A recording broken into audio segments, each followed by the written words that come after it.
जय हिंद दोस्तों कैसे हैं आप। उम्मीद करता हूं कि आप अच्छे होंगे। दोस्तों जो मेरा आज का वीडियो है ये है डिफेंस पेंशन पे। दोस्तों जो ओआरस हैं, जेसीओज हैं, जो उनकी मांगे हैं पेंशन रिवीजन को लेके, ओआरओपी 2 को लेकर, दोस्तों अगर ये मांगे कोर्ट में सही तरीके से पेश हो गई होंगी तो दोस्तों हमें एक अच्छी ओआरओपी 2 मिल जाएगी। तो दोस्तों मेरे पास कुछ 10 पॉइंट हैं जो मांगे हैं ओआरस की और जेसीओस की। तो दोस्तों ये 10 मांगे मैं आपको लैपटॉप पर समझाऊंगा। तो दोस्तों अगर ये 10 मांगे बिल्कुल ठीक तरीके से वकीलों द्वारा पेश हो गई होंगी कोर्ट में तो दोस्तों हम ये उम्मीद कर सकते हैं कि अच्छी ओआरओपी 2, एक असली ओआरओपी 2 हमें मिल जाएगी।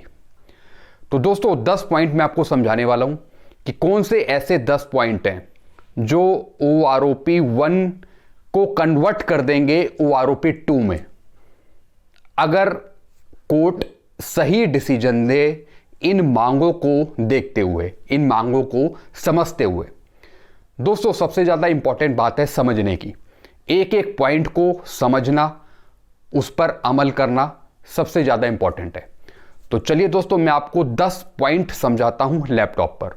अगर इन मांगों पर काम किया गया सरकार द्वारा या कोर्ट द्वारा तो दोस्तों हमें ओआरओपी 2 असली वाली मिल जाएगी।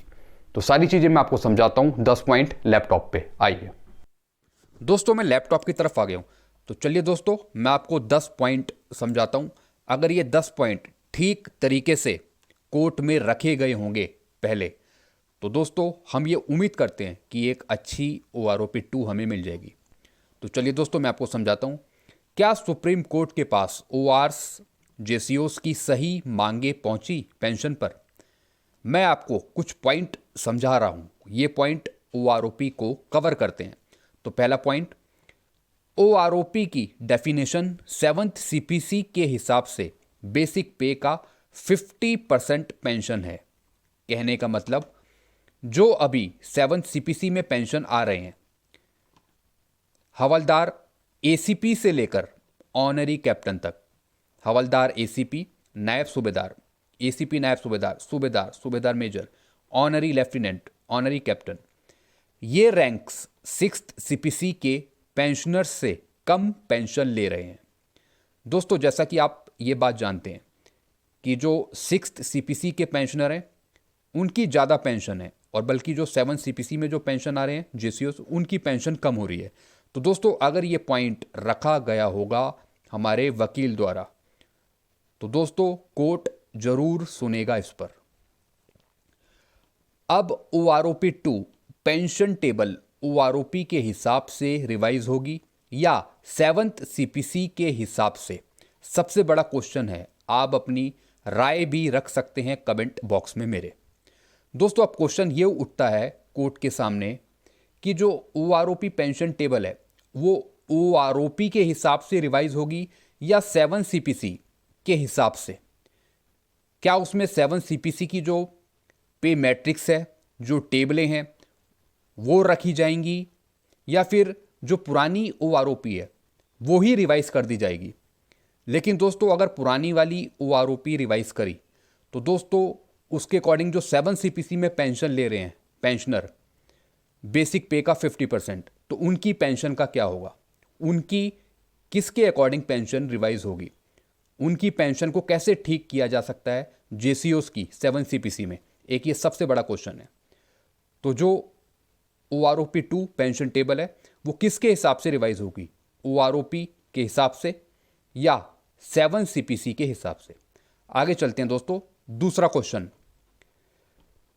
जो सुप्रीम कोर्ट के पास उठता है, क्या सुप्रीम कोर्ट के समकक्ष उनके सामने 4th, 5th, 6th सीपीसी के हाईएस्ट पेंशन या टेबल का 50% पेंशन पर बात हुई? टॉप अप स्केल यानी हाईएस्ट पे स्केल से जेसीओस को या हवलदार से ऊपर के रैंक को बढ़ी हुई पेंशन मिल सकती है, वरना बढ़ी हुई पेंशन नहीं मिल पाएगी। दोस्तों क्या कोर्ट के सामने यह बात रखी गई होगी कि जो हाईएस्ट पेंशन पे है क्या उसकी टेबल पर बात हुई होगी कोर्ट के सामने? 4th, 5th सीपीसी में जो टेबलें थी, फोर्थ फिफ्थ सिक्स्थ सीपीसी तक जो टेबलें थी हाईएस्ट पेंशन की, क्या उसको लेकर OROP 2 सेट हो सकती है? जैसे मैं आपको यहां पे एक चीज बता रहा हूं, टॉपअप स्केल या फिर हाईएस्ट पे स्केल से जेसीओस को या हवलदार से ऊपर के रैंक को बढ़ी हुई पेंशन मिल सकती है। दोस्तों, एक टॉपअप स्केल से फोर्थ फिफ्थ सिक्स्थ सीपीसी के अकॉर्डिंग इन टेबलों को आधार मानकर OROP 2 अगर सेट होती है तो दोस्तों, क्या हवलदार से ऊपर के जो रैंक हैं, नायब Subedar, Subedar, Subedar major, honorary captain, honorary lieutenant, क्या उन्हें बढ़ी हुई पेंशन मिल सकती है?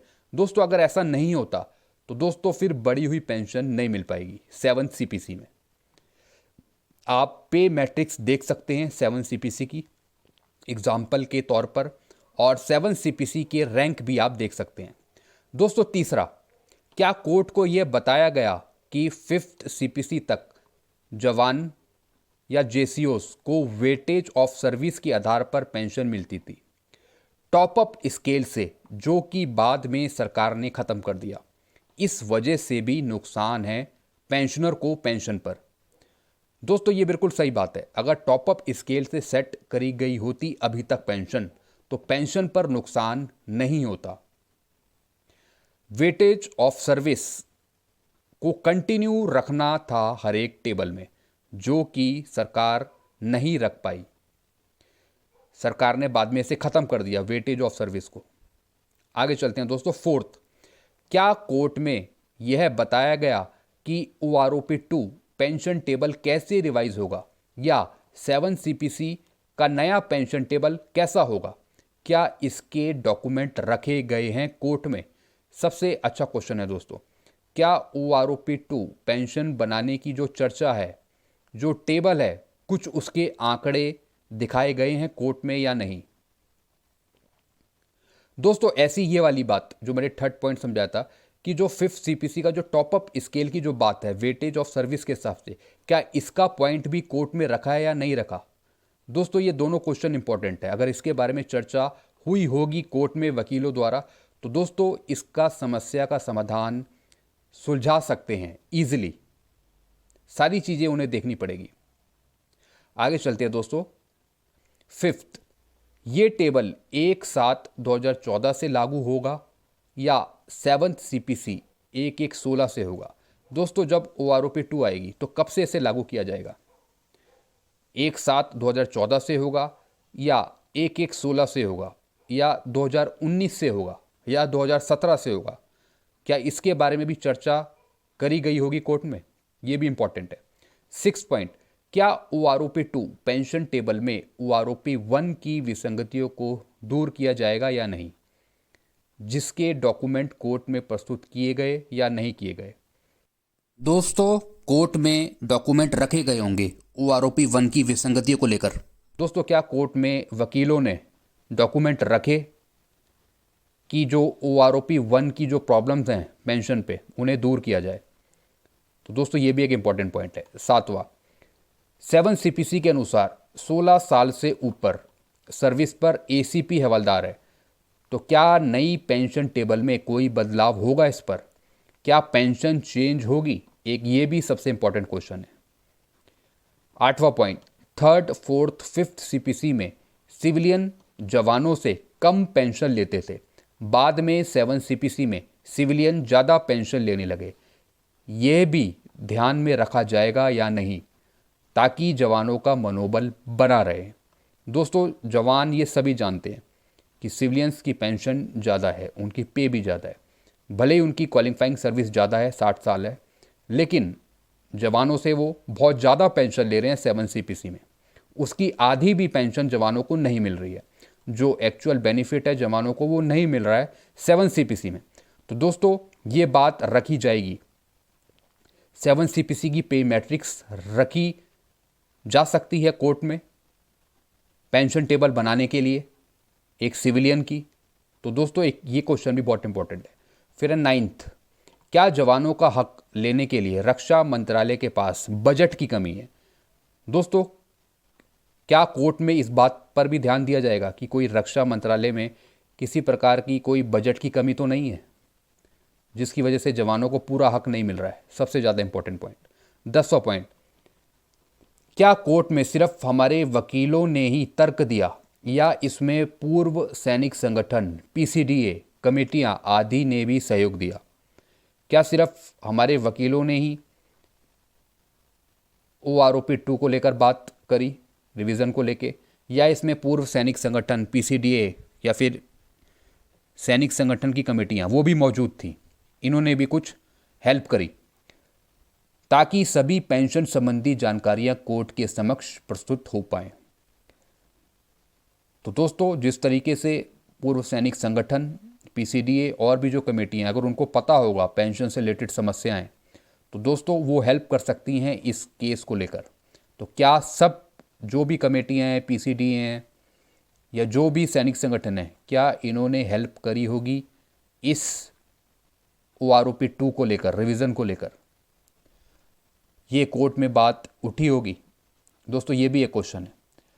दोस्तों, अगर ये 10 पॉइंट सही ढंग से हमारे वकील रख पाए हैं तो कोर्ट में, तो सुप्रीम कोर्ट को कोई दिक्कत नहीं होगी निर्णय देने में और हमें सही असली OROP 2 मिल जाएगी।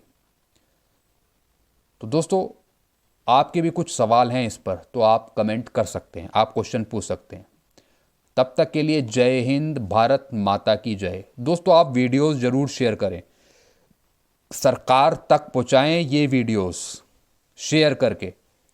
जो वकील हैं, जो बड़े बड़े एक्स सर्विसमैन की जो कमेटियां हैं, पीसीडीए हैं, सबको आप ये वीडियोस शेयर करें ताकि उनकी भी आंखें खुलें कि किस तरीके से पेंशन में प्रॉब्लम्स आ रही हैं, डिफेंस की सारी चीज़ें वो समझें हमारे इस वीडियोस के माध्यम से। तो दोस्तों, जय हिंद, भारत माता की जय। अगर आपको वीडियो अच्छा लगता है तो वीडियो को आप लाइक करें और चैनल को आप सब्सक्राइब कर सकते हैं। Thank you very much.